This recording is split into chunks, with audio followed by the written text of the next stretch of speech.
উদ্দেশ্য একটাই, যারা বায়োকেমিক চিকিৎসায় রপ্ত আছেন অথবা হোমিওপ্যাথিকের সঙ্গে ব্যবহার করেন অথবা প্রয়োজনে অপ্রয়োজনে বাজারতুন কিনে নিজের দায়িত্বে সেবা নেন, তাদের উদ্দেশ্যে আমার এই আলোচনা।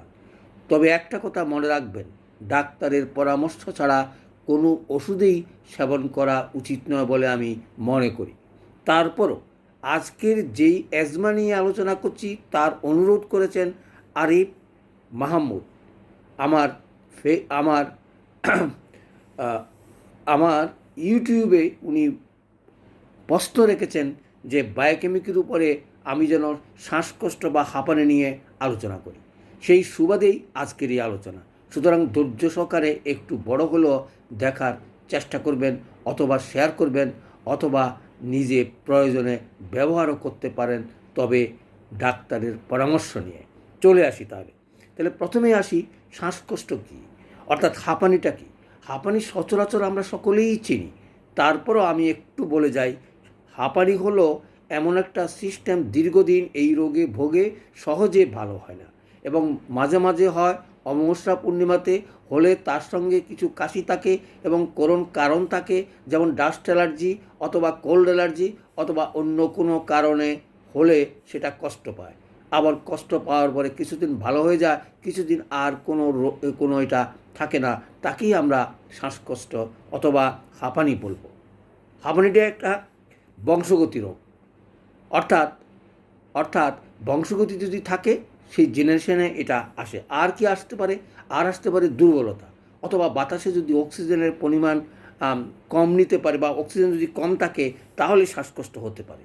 পুরানো ব্রঙ্কাইটিস থেকে হতে পারে অথবা নিউমোনিয়া ব্রঙ্কাইটিস যাদের হয় তাদের পরবর্তীতে শ্বাসকষ্ট হতে পারে অথবা হাঁপানি হতে পারে।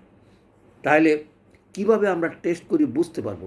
আমরা যদি এভাবে বুঝতে পারি তাহলে গলায় সিঁসি অথবা বুকে সিঁসি শব্দ করবে এবং ইসোনোফিল অথবা এক্স রে টেস্ট করলেই আমরা বুঝতে পারবো সেটা সত্যিকারের হাঁপানি কিনা অথবা অ্যাজমা কিনা। অ্যাজমার চিকিৎসা আজকেই আলোচনা করব, সুতরাং বায়োকেমিক নিয়ে অন্য কোনো প্রসঙ্গ সেখানে টানা হবে না। তাইলে কারণটা আমরা বুঝতে পারলাম, বংশগতির কারণ, দুর্বলতার কারণ, ফুসফুসের দুর্বলতা এবং হার্টের দুর্বলতার কারণে হতে পারে। তাহলে শীতকালে অনেক সময় সেটা বাড়ে, বর্ষাকালেও বাড়ে, গরমকালেও বাড়ে।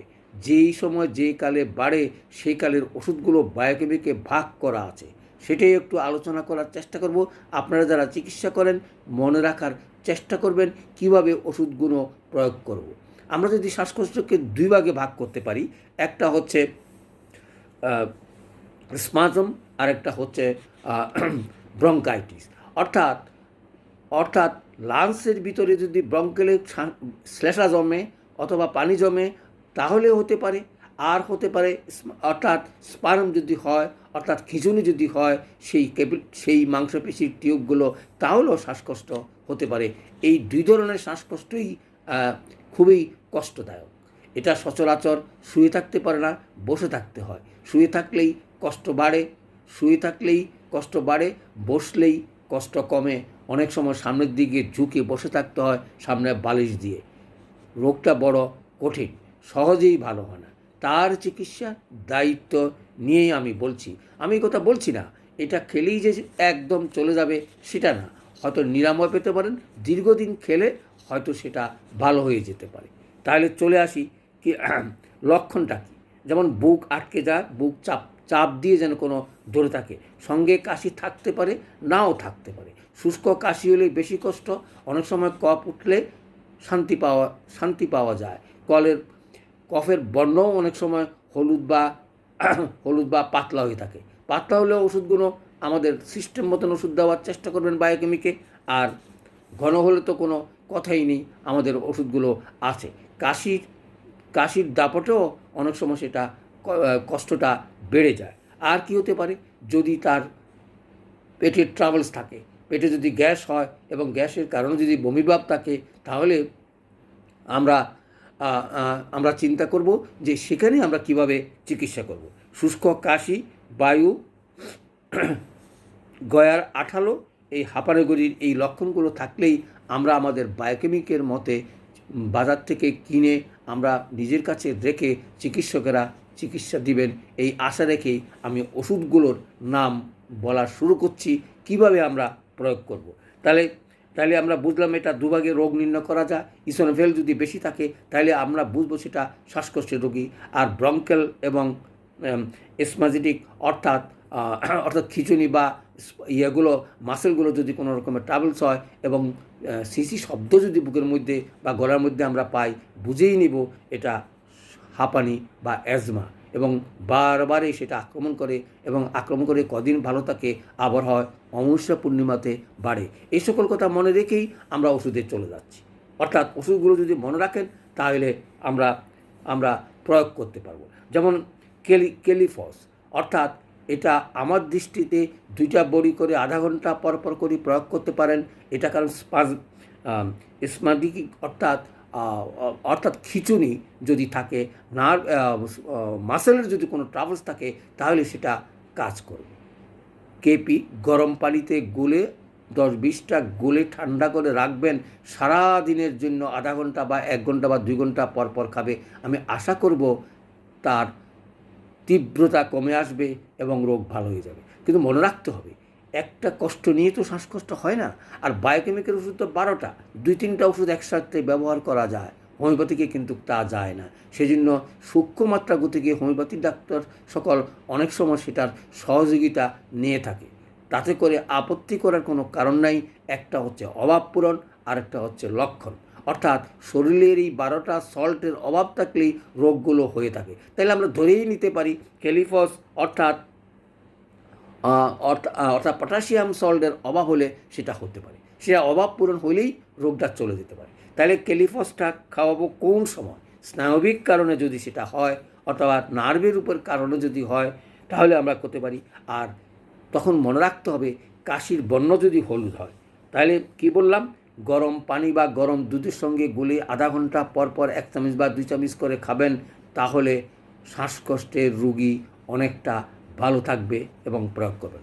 প্রশ্ন আছে, তার সঙ্গে যদি অন্য কোনো ট্রাভেলস থাকে সেই হিসাবে আমরা প্রয়োগ করতে পারি। দ্বিতীয় ওষুধটা যদি নাম বলি সেটা হচ্ছে ক্যালিমিউর।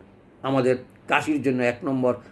গলা মুখের জিহ্বা যদি সাদা থাকে এবং কাশি যদি থাকে, পায়খানা যদি কষা হয় এবং পেটেরও যদি একটু ট্রাভেলস থাকে, তাহলে আমরা অনায়াসেই এই ওষুধ প্রয়োগ করতে পারি। কাশতে কাশতে কফ যদি বের হয়ে সাদা দেখেন তাইলেই বুঝবেন ক্যালিমিউর সাথে দেওয়ার চেষ্টা করবেন।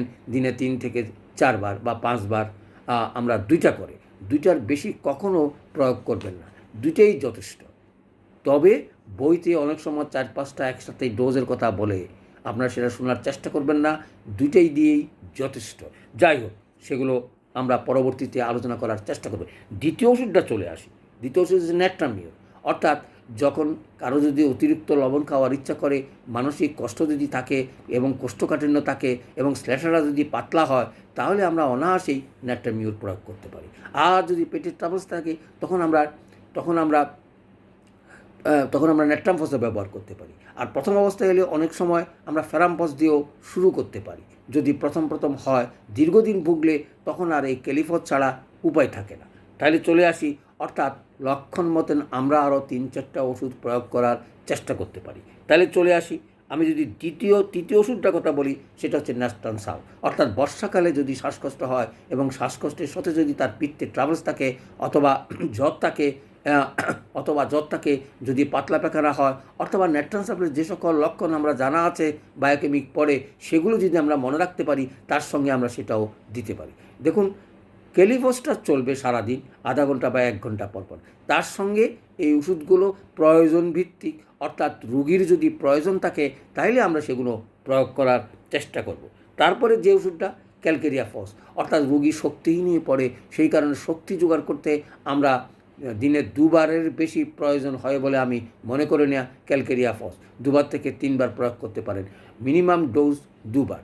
অর্থাৎ যাদের ক্যালসিয়াম বা ক্যালসিয়ামের অভাব আছে তাদের কারণে যদি শ্বাসকষ্ট হয় তাহলে সেটা পূর্ণ হয়। দেখুন, আমরা অভাব পূরণ করে চিকিৎসা করার চেষ্টা করি, অন্য কিছু না।